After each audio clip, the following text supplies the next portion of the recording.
Welcome. My name is Connor Lewis. I'm an intern for Student Athlete Development, and today I have the honor of interviewing Coach Jenna Slowey. You want to introduce yourself, Coach? Hello, everyone. I am Jenna Slowey, head coach here for the new lacrosse team at the University of Rhode Island.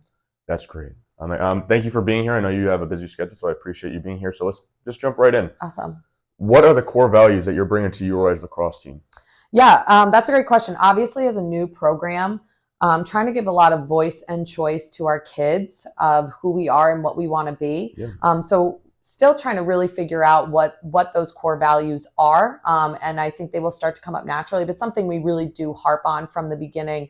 And what we talk a lot about is being competitive and compassionate. Yeah. I think as a student athlete, obviously, and as a coach, if you're playing or coaching at the next level, you want to compete, right? Like we want to win, we're competitors. Yeah. But on top of that, not just on the field, I want competitors in life. So I want people that want to compete in the classroom, Right. that want to compete off the field, compete for job interviews, really compete in whatever they do. And then at the same time, we talk about being compassionate. So being a student athlete, it really is about developing holistically, not just who you are on the field, but being able to, I think as a college kid, sometimes you have your blinders on and it's really easy to just see what's right in front of you. So, we talk a lot about looking outside of ourselves and how are we impacting not only our teammates, but the campus community, people around us, the bigger Providence area too. Yeah. We want to make sure that we are putting our best foot forward and really creating genuine relationships. I think that the teams that spend a lot of time and invest in each other off the field are the ones that are really successful on the field. So obviously want to compete and want to put that within everything that we do, being gritty, being competitive, but then at the same time, really cultivating and creating awesome relationships with these awesome kids that we have that have decided to start something from the ground up. Yeah, well, that's very inspiring stuff, of course. I think that leads me into my next question. What are you guys doing off the field to make an impact on our local communities? Yeah, so this year is really exciting. We've been here, this is my third year now. So the first 2 years was really a lot of different work in terms of recruiting and building a full team. Right. And now that we have a full roster, being able to really outstretch the reach that we have has been really exciting. So we are doing a free clinic after one of our games this spring. We're doing some youth camps this summer. We have the National Girls and Women's Sports Day on Sunday, where 250 kids from the local community are coming in. And we get to teach them a little bit about lacrosse, and then all of the other student athletes, women's sports as well, get to teach them about their sport. So again, as much as we can be involved in the local community is really what we're looking to do. Right. That's great. I think that leads us to the next question. Brand new D1 program. What are the expectations for that going into your first season? I know you've been here for 3 years, but what are those expectations like in the first inaugural season? Yeah, I go back to compete, right? Yeah. We obviously want to do well in terms of just true competition, but really it's about ourselves. I think the only people we want to compare ourselves to is who we were yesterday. So we talk a lot about getting 1% better. This year is about laying the foundation of who we are going to be in the next 3, 5, 10 years. So, I'm really proud of especially the upperclassmen and the grad kids that have decided to come here for this first year. And they might not see, all of the things that are grown from the seeds that they're planting.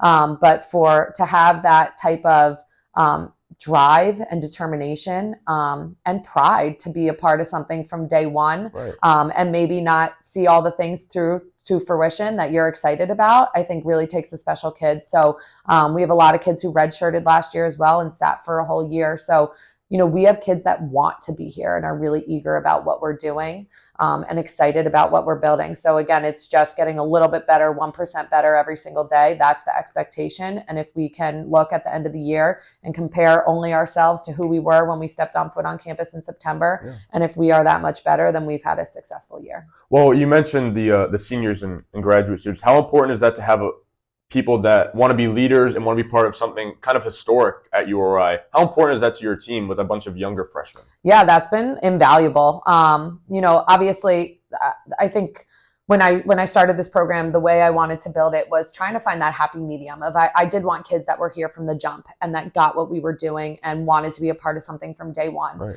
And then at the same time, you can't coach experience, right? So having people that have done this at a really high level, we have transfers from Stony Brook, who is a top 10 program pretty much perennially, Ohio State, captain from High Point, Coastal, Xavier, really all Hofstra, all over the map. So to have kids that have played at a high level, not just on the field, but that leadership off the field. It's a lot of these kids, it's their first time away from home. Yeah. So to have that leadership of how to make good decisions, how to prioritize being a student athlete, and still maximize your time and have fun while you're here and your 4 years of college. So having that leadership has been really awesome for us. Yeah, that stuff's super important.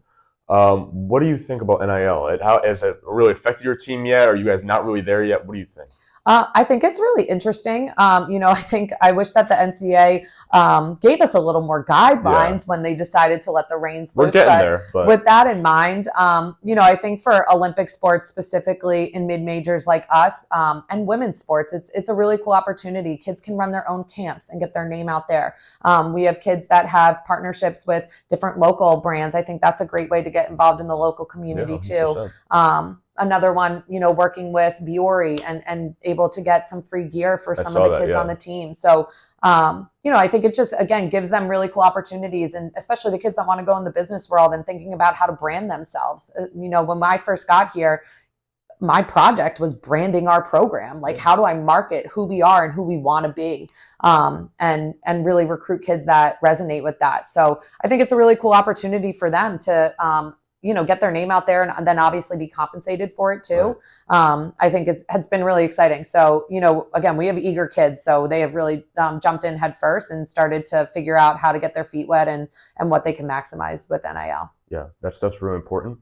You're, like you said, you're growing the community, you're helping the community out, but they're still getting compensated for what they're doing. So I want to end off on this. I don't want to take up too much of your time. Sure. But we like to do a thing where we ask our interviewee what a fun fact about themselves, maybe not related to lacrosse, but sort of to make you more relatable to the listeners. Oh, I wish you prepped me for that. I know. Well, I like to spring it on the people. I think it's interesting. I think it gives you like a real sense of, okay, this is real. There's a real person. This is cool. I don't know if it's a fun fact, but just I think gives you like a little bit more insight to who I am. I come from a big family. I'm one of 5, smack dab in the middle. So I think that's just like ingrained in me of, when you talk about competitive and compassionate, if you have siblings, like you probably know that you're pretty competitive with your siblings and there can be some butting heads. But at the same time, it's people that are constantly there for you and kind of through thick and thin, there to be able to have your back. So, I think growing up in that kind of environment with, great parents who are able to be great examples for me has helped me shape into like who I am and what I hope this program becomes. I think when you do the homework to create those relationships, it takes like the personal out of it. And if you have siblings, like you've probably, had some hard conversations with your siblings and it's not personal, right? So like that's the kind of environment that I want with the team where we can challenge each other and push each other. And then when practice is over, it's still like your sisters. So I don't know if that's really a fun fact. I think it's a fun fact. I think it's just shaped kind of who I am and what I'm trying to build here. So again, we have really great kids. I think a lot of people in the department can probably speak for that, but they're great students, they're great athletes, and they're great teammates. So I'm really proud of them and excited about, what we got going for our first year. Well, thank you for your time. Do you want to remind the folks when and where your first game is? Yep, February 16th, 1 p.m. at Meade Stadium. Our first game versus Merrimack. As many people and butts and seats as we can get, we would love. Again, we're excited to compete. I think it's a great game if you've never seen it. It's like ice hockey, basketball, all mixed together. Yeah. So come out and support. We would love that.